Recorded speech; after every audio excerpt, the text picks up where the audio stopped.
Hello everyone, সবাই কেমন আছেন? আশা করি ভালো আছেন। স্ক্রিনে হয়তো দেখতে পাচ্ছেন আমি আমার বাপের বাড়িতে। তো ওখানে আমার মা সকাল থেকে কি কি রান্না করছে, মাছ কুটাকুটি করছে, এগুলো আমার বোনে নিয়ে গেছিল মাছগুলো।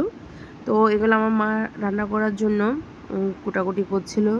তো এদিকে আমার বোন আবার সবজিগুলো কুটে দিচ্ছিল। ওর আলু ভাজা খাওয়ার জন্য সবাই পাগল, কারণ ও আলুগুলো এত কুচি কুচি করে কুটে, খুব ভালো লাগে দেখতে, খুব সুন্দর লাগে। মানে ও এত আস্তে আস্তে আস্তে আলুগুলো কুটে।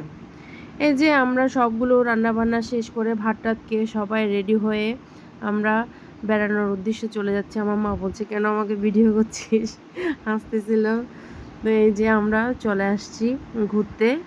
তো দোলনায় ঘুরছিলাম, মা মেয়ে একটু আনন্দ করছিলাম। তো ওরাও বিরক্ত করছে, মানে ওরা একটু মানে ওই যে খেলনা আছে না, এগুলো কি বলে পার্কের এগুলো, এই যে এগুলো ওরা চড়বে। তো ও চিন্তা করছে তেমন কিছু ওখানে নাই, আসলে এটা নতুন পার্ক খুলছে পটিয়াতে। তো আমার ভাই আমাকে জোর করে নিয়ে গেছে যে তোমাকে একটা নতুন পার্ক হয়েছে, সেখানে বেড়াতে নিয়ে যাব। এই যে জোরাজুরি করে আমাকে নিয়ে গেছে, ওখানে গিয়ে মনটাই খারাপ হয়ে গেছে। সবাই হয়তো চিনবেন সেটা, পটিয়ার নাহার পার্ক। কিন্তু বাট আমার কেন জানি ভালো লাগে না। ওই যে আমরা আসলে চিটিঙ্গা, তো তো ওখানে গিয়ে আমাদের সাথে এটা খাপ খাওয়াচ্ছে না।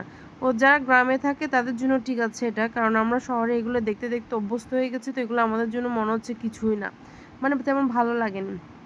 তো এখন আমার হাজবেন্ড ওই দিন অফিসে ছিল, ও অফিস থেকে ওখানে গিয়েছিল। তো ও বলছে ও আজকে সবাইকে চিকেন পরোটা খাওয়াবো। তো ওর যে কথা সেই, কেউ চিকেন নিতে ব্যস্ত, কেউ পরোটা নিতে ব্যস্ত, কেউ কোক নিতে ব্যস্ত। তো মানে আমার ভাই, আমার বোনের জামাই, তারপর আমার জামাই, এগুলো তিনোটা মিলে এক একটা নিয়ে চলে আসছে, কারণ সবাই মিলে একসাথে চিকেন পার্টি করবে। কারণ আমরা কিছুদিন আগে একবার করেছিলাম, বাট মা বাপি ছিল না। তো সেজন্য আমার হাজব্যান্ডের মন খারাপ হয়েছে, ওরা খেতে পারেন নাই। তো চিন্তা করছে সবাই মিলে একসাথে খাবো। এই তো সবাই মিলে আড্ডা দিয়ে দিয়ে খেয়ে ফেললাম। Bye bye.